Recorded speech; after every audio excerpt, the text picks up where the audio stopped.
ఓం సదాశివసమారంభాం వ్యాసశంకరమధ్యమాం అస్మదాచార్యపర్యంతాం వందే గురు పరంపరాం. జ్యోతిష్ శాస్త్రాన్ని భావితరాల వారికి ప్రసాదించిన ఋషుల యొక్క పాదపద్మాలకి నమస్కారం చేసుకుంటూ, అలాగే నాకు ఈ జ్యోతిష విద్యను నేర్పిన గురువర్యులు జ్యోతిష బ్రహ్మ కీర్తిశేషులు శ్రీ ఏరంకి సూర్యనారాయణమూర్తి గారు, సూర్యశ్రీ దైవజ్ఞ గారి యొక్క పాదపద్మాలకి నమస్కారం చేసుకుంటూ, ఓం శ్రీ మహాగణాధిపతి నమః, శ్రీ గురుభ్యో నమః, హరి ఓం. వీక్షకులందరికీ నమస్కారం. ఆగస్టు నెల 24వ తారీఖు లగాయతు ఆగస్టు 30 వరకు ఉండేటువంటి గ్రహగతుల ఆధారంగా ద్వాదశ రాసుల వారికి ఈ వారం ఏ విధమైనటువంటి శుభాశుభ ఫలితాలు కలగబోతూ ఉన్నాయో ఈ కార్యక్రమం ద్వారా తెలుసుకుందాం.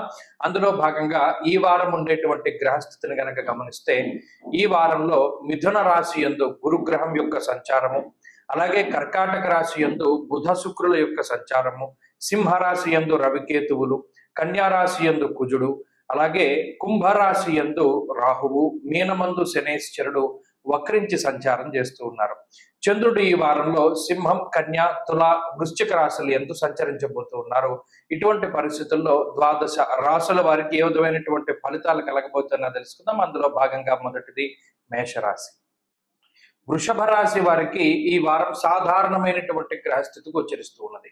దీర్ఘ సంచార గ్రహములైనటువంటి గురుగ్రహము, శనేశ్వరుడు, రాహువు, ఈ గ్రహాలతో పాటు చంద్రుని యొక్క అనుకూలత మాత్రమే ఈ వారం కనబడుతూ ఉన్నది. ఎప్పుడైతే ఈ 3 గ్రహాల తాలూకు ఆనుకూల్యత ఉంటుందో ఆరోగ్యపరమైనటువంటి సమస్యలు ఏమీ రావు, అలాగే ఆర్థిక ఇబ్బందులకి అవకాశం ఉండదు. కానీ ఇక్కడ ఈ దీర్ఘ సంచార గ్రహాలతో పాటు మిగిలిన గ్రహాలు కూడా అనుకూలించాలి. ఉదాహరణకి చూస్తే ఈ రాశి వారికి అర్ధాష్టమ రవి యొక్క స్థితి, అలాగే తృతీయ భావమందు శుక్రబుధుల యొక్క స్థితి, పంచమ స్థానమందు కుజుడు ఈ రాశి వారిని ఇబ్బంది పెట్టేటువంటి గ్రహాలు. అనగా ఏమవుతుంది, అటు తృతీయ స్థానం ముందు బుధ శుక్రులు ఉండడం ఏదో భయంగా ఉంటుంది. ఇది మంచి అంటే ఏదైనా ఉదాహరణకి చెప్తున్నాను, మంచిగా భయం వేయడం అంటే ఏంటంటే, ఏదైనా మనకు ఒక డెలివరీ అవుతుంది, మీ భార్య గారికో లేదా మీ పిల్లలకో లేదా మీ కుటుంబ సభ్యుల్లో ఎవరైనా మీకు బాగా కావలసినటువంటి వారికో డెలివరీ అవుతుంది.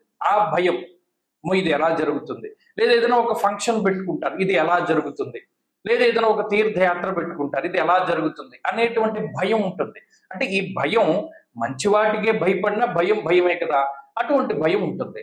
అలాగే అర్ధాష్టమ స్థానమందు రవిగ్రహం, అంతఃక్లేశం గృహఛిద్రం సౌఖ్యహానిమ భోజనం అన్నారు. ఇక్కడ ఎక్కువగా శారీరక శ్రమని రవి సూచిస్తున్నారు. అలసిపోయేటువంటి పరిస్థితులకి రవి కారణమవుతున్నారు. ఇటువంటి విషయాలను ఎక్కువగా దృష్టి పెట్టుకోవాలి. అంటే ఏంటి, ఈ రాశి వారికి ఉద్యోగ వ్యాపారాల పరంగా ఏ విధమైనటువంటి ఇబ్బందులు ఉండవు, కానీ శారీరక అలసట ఉంటుంది, మానసికమైనటువంటి భయం ఉంటూ ఉంటుంది. ఇవి రెండు కూడా ఈ రాశి వారిలో ఎక్కువగా కనబడుతూ ఉంటాయి, ప్రత్యేకించి ఈ వారంలో. అలాగే ఈ రాశి వారికి ఉద్యోగ సంబంధమైనటువంటి వ్యాపార సంబంధమైనటువంటి విషయాల్లో సానుకూలత ఎక్కువగా కనబడుతూ ఉన్నది. అంతేగాక చంద్రబలం అధికంగా ఉండడం వల్ల మానసికమైనటువంటి ప్రశాంతత ఈ వారం దొరుకుతుంది. మనసు సంతోషకరమైనటువంటి వార్తలను వినడము, సంతోషదాయకంగా ఉండడం లాంటివి ఈ వారం కనబడతాయి. కాబట్టి వృషభ రాశి వారు ఈ వారం మరింత అనుకూలమైనటువంటి ఫలితాలని సాధించడానికై ఎక్కువగా ఈ రాశి వారు సూర్యారాధన చేస్తూ ఉంటారు. ఆదిత్య హృదయ పారాయణ ప్రతిరోజు చేస్తూ ఉండడం చెప్పదగినటువంటి సూచన. ఈ వారంలో కలిసి వచ్చేటువంటి రోజు గురువారంగా చెప్పవచ్చును. అదృష్ట సంఖ్య 2, అదృష్ట వర్ణము లేత పసుపు రంగు. తదుపరి మిథున రాశి. సింహరాశి వారికి సాధారణమైనటువంటి గ్రహస్థితి గోచరిస్తూ ఉన్నది. ఈ రాశి వారికి కేవలం గురుడు లాభస్థానమందు బలంగా ఉన్నారు తప్పితే వారంలో కొన్ని రోజులు యోగించేటువంటి చంద్రుడు అనగా 2 గ్రహాల తాలూకు మాత్రమే శుభ ఫలితాలు వస్తూ ఉన్నాయి. ప్రధానంగా రాశ్యాధిపతి రవి జన్మరాశి సంచారము. చాలా మంది అనుకుంటారు సింహరాశ్యాధిపతి రవే కాబట్టి ఆయన జన్మరాశిలో సంచరిస్తే ఆయన గొప్ప యోగాన్ని కలగజేస్తాడని, కానీ అది పొరపాటు. ఎందుకంటే దేహార్తిచ్యత్త సంతాప కాలాతిక్రమ భోజనం అన్నారు. ఇక్కడ కాలాన్ని అతిక్రమించి భోజనం చేసేటువంటి పరిస్థితులకి రవి కారణమవుతారు. అలాగే కొంచెం నీరసము, నిస్సత్వ, ఏదైనా ఎండ దెబ్బ తగలడానికి లేదా ఏదైనా విటమిన్ డి డెఫిషియన్సీ వస్తుంది, కొంతమందిలో స్కిన్ ప్రాబ్లమ్స్ వస్తాయి, కొంతమందిలో ఏదో ఎముకలకి సంబంధించిన దెబ్బలు తగులుతాయి. ఇటువంటి వాటికి రవి ఎక్కువ అవకాశాన్ని కల్పిస్తారు. శరీరం ఎక్కువగా అలసిపోతూ ఉండడాన్ని రవి సూచిస్తారు. అలాగే ఉన్నతాధికారులతోటి వచ్చేటువంటి చిన్నపాటి సమస్యలకి ఈ గ్రహస్థితి కారణమవుతుంది. రెండవ స్థానం ముందు ఎప్పుడైతే కుజుని యొక్క సంచారం ఉంటుందో, కేతువుతో కలిసి ఉన్నటువంటి కుజుని మీద శని దృష్టి పడుతుందో, అటువంటప్పుడు మాటపరమైనటువంటి సమస్యలు వస్తాయి. చాలా జాగ్రత్తగా మాట్లాడడం, సాధ్యమైనంత వరకు మౌనంగా ఉండడం చెప్పదగినటువంటి సూచన. ఎప్పుడైనా మాట పెరిగినప్పుడు తగ్గి మాట్లాడుతూ ఉండడం ద్వారా ఆ విపరీతమైనటువంటి పరిస్థితుల్ని కొంత అదుపులో పెట్టుకోగలుగుతారు. ఇది రాశి వారు దృష్టిలో పెట్టుకోవాలి. ఆర్థికంగా ఈ రాశి వారికి గ్రహస్థితి బాగున్నది. యశోవృద్ధిర్ బలం తేజ, లాభస్థానంలో ఉన్నటువంటి గురుడు ఎప్పుడూ చక్కటి పేరు ప్రఖ్యాతల్ని, చక్కటి ఆర్థిక పరిస్థితుల్ని, ఇటువంటి వాటిని ఆయన కలగజేస్తూ ఉంటారు. అయినప్పటికీ కూడా కొంత ఈ సింహరాశి వారు జాగ్రత్తగా ఉంటూ ఉండడం చెప్పదగినటువంటి సూచన. ప్రత్యేకించి ఉద్యోగపరమైనటువంటి మార్పు చేయవలసి వచ్చినప్పుడు ఒకంత ఆచితూచి ముందుకు వెళుతూ ఉండాలి. అలాగే ఈ రాశి వాళ్లలో వ్యయస్థానం ముందు బుధ శుక్రులు ఉన్నారు. కొన్ని సందర్భాల్లో లగ్జరీకి డబ్బు ఖర్చు పెడతారు. అంటే ఏవో చిన్న కోరికలు ఉంటాయి. పలానా గ్యాడ్జెట్ కొనుక్కోవాలి, పలానా వస్తువు, పలానా ఆభరణము, పలానా వస్త్రము, ఏదైనా పలానా వాహనము, ఇటువంటి వాటికి ధనాన్ని ఖర్చు పెడుతూ ఉంటారు. ఇటువంటి వాటికి కూడా ఈ గ్రహస్థితి కారణమవుతుంది. మొత్తం మీద ఏమిటి అంటే ఈ గ్రహస్థితి ఎక్కువగా పరీక్ష పెడుతూ ఉంటుంది. శరీరానికి, మీ ఓపికకి, మీ సహనానికి గొప్ప పరీక్షగా ఉంటుంది. కాబట్టి చాలా జాగ్రత్తగా ముందుకు వెళుతూ ఉండాలి. సింహరాశి వారు ప్రత్యేకించి వాహనాలు నడిపేటప్పుడు కానీ, బయటికి వెళ్ళేటప్పుడు కానీ కొంత జాగ్రత్తగా ఉంటూ ఉండడం చెప్పదగినటువంటి సూచన. ఈ వారంలో సింహరాశి వారు మరింత అనుకూలమైనటువంటి ఫలితాలను సాధించడానికై ఎక్కువగా సూర్యారాధన చేస్తూ ఉండడం, ప్రతిరోజు ఆదిత్య హృదయ స్తోత్ర పారాయణ చేస్తూ ఉండడం చెప్పదగినటువంటి సూచన. ఈ వారంలో కలిసి వచ్చేటువంటి రోజు గురువారంగా చెప్పవచ్చును. అదృష్ట సంఖ్య 5, అదృష్ట వర్ణము పసుపు. తదుపరి కన్యారాశి. కర్కాటక రాశి వాళ్ళకి ఈ వారం సాధారణమైనటువంటి గ్రహస్థితి గోచరిస్తూ ఉన్నది. ప్రత్యేకించి రాశిలో శుక్రుని యొక్క సంచారము అనుకూలమైనటువంటి ఫలితాలను ఇస్తుంది. తృతీయ స్థానం ముందు ఉన్నటువంటి కుజుడు యోగించేటువంటి గ్రహంగా చెప్పవచ్చును.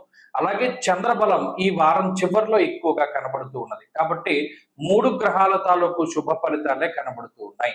గత వారంతో పోల్చుకుంటే గ్రహస్థితిలో అనుకూలమైనటువంటి మార్పులు లేవు, ప్రతికూలమైనటువంటి మార్పులు లేవు. కాబట్టి గత వారం మాదిరిగానే ఫలితాలు ఈ వారం కూడా రావడానికి అవకాశం ఉంటుంది.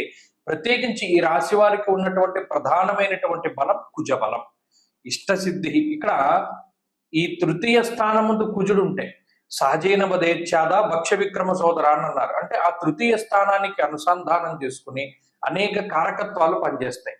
మనలో ఉండేటువంటి శక్తి, సత్తువ, అలాగే ధైర్యము, మరీ ముఖ్యంగా సేవకులు, వీళ్ళందరికీ సంబంధించినటువంటి స్థానం. ఆ స్థానం ముందు కుజుడు ఉండడం ఎవరైనా మనకి సహాయం చేసేవాళ్ళు దొరుకుతూ ఉంటారు. అలాగే ఇది అష్టమం ఆయుస్థానం కింద కూడా చెప్పబడింది, ఉపచయ స్థానం కింద చెప్పబడింది.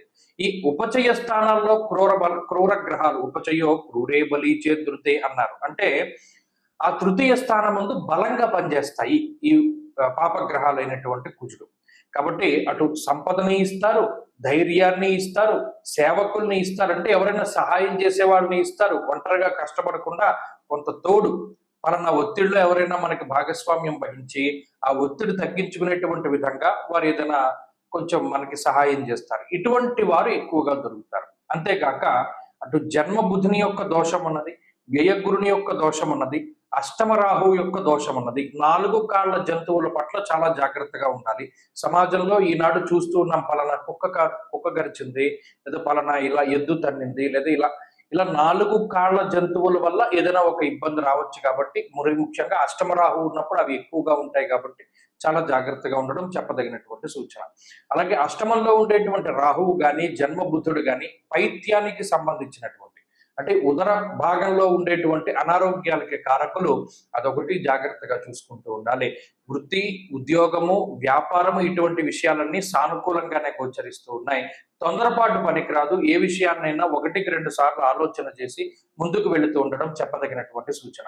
ఈ వారంలో కర్కాటక రాశి వారు మరింత అనుకూలమైనటువంటి ఫలితాలని సాధించడానికై ఎక్కువగా విష్ణు సహస్రనామ స్తోత్రాన్ని పారాయణ చేస్తూ ఉండడం చెప్పదగినటువంటి సూచన. ఈ వారంలో కలిసి వచ్చేటువంటి రోజు శుక్రవారంగా చెప్పవచ్చును. అదృష్ట సంఖ్య 2, అదృష్ట వర్ణము లేత ఎరుపు రంగు. తదుపరి సింహరాశి.